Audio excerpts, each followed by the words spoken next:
Welcome to The Explainer. Today, we are diving right into something huge, the Four Noble Truths. This is like the cornerstone of Buddhist thought. It's said to be the very first teaching the Buddha gave after his enlightenment, so yeah, it's kind of a big deal.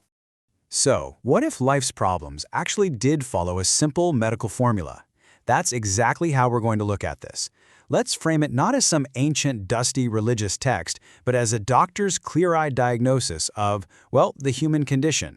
The whole thing is incredibly logical, and once you see that structure, it all just clicks. And here is that structure. It really is just like a visit to the doctor.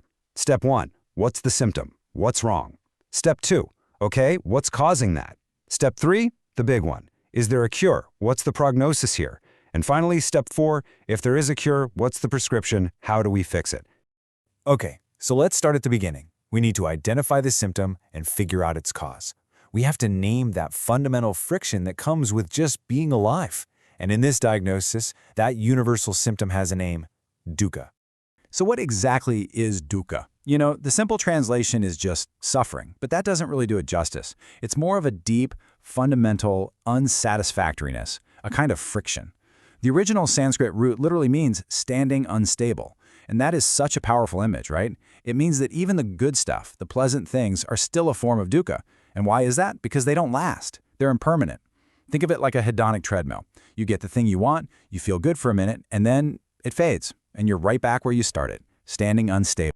And this feeling, this standing unstable, well, it shows up everywhere. The early texts are really clear about this.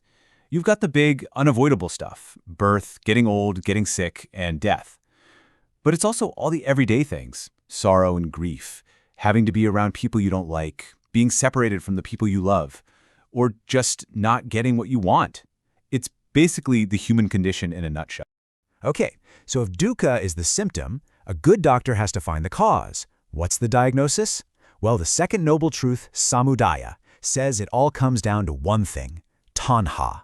This is a Pali word that literally means thirst. And that's the perfect word for it, isn't it? It's this constant craving, this nagging desire for things to be different than they are. That is the root cause of all our friction. Now, this thirst isn't just one thing. It actually comes in three main flavors. You've got the obvious one, the craving for sensual pleasures. You know, good food, comfort, nice things. Then there's the craving for becoming, this deep-seated desire to exist, to keep going, to build our identity. But then there's the flip side, which is just as powerful, the craving for disbecoming. This is the desire to escape, to numb out, to not feel the bad stuff, the urge to just check out. All right, so we've got the symptom and the cause. That might sound a little bleak, but here comes the good news. This diagnosis comes with a really hopeful prognosis and a very practical treatment plan.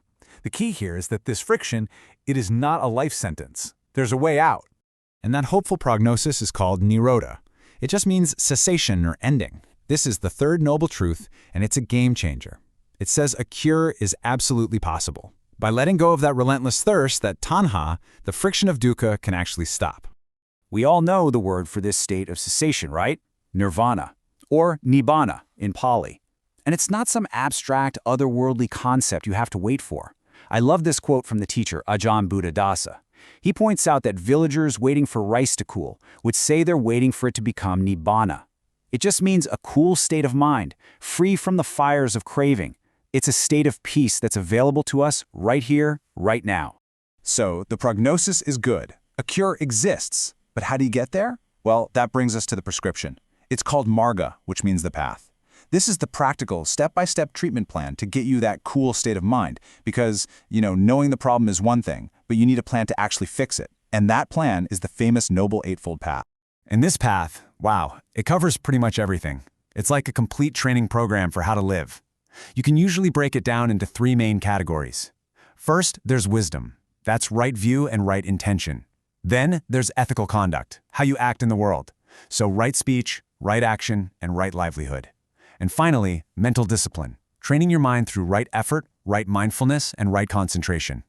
The whole shebang, that's the prescription. So, that's the timeless diagnosis. But of course, over 2,500 years, the way people interpret it has evolved a little.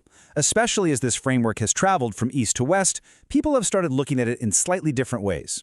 If you look at traditional Asian Buddhism, the big goal is ending samsara, the literal endless cycle of rebirth and redeath. It's about getting off that cosmic wheel for good.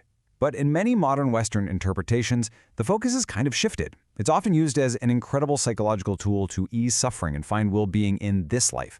And that whole rebirth concept, it's often treated more as a metaphor, or maybe just not the main point. Okay, we've gone through the symptom, the cause, the cure, and the path. So why does this all matter? What's the core takeaway from this ancient doctor's diagnosis?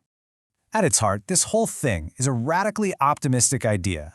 This quote from an early text says it all. The core message is that the dissatisfaction we feel isn't just random, meaningless chaos. It follows a clear, diagnosable pattern. And because it has a cause, it also has a cure. The friction of life is, ultimately, solvable.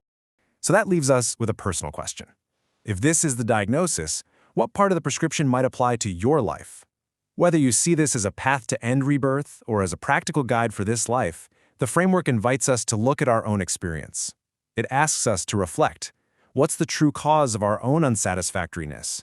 And what practical steps, what part of the prescription, could lead us toward a greater sense of peace?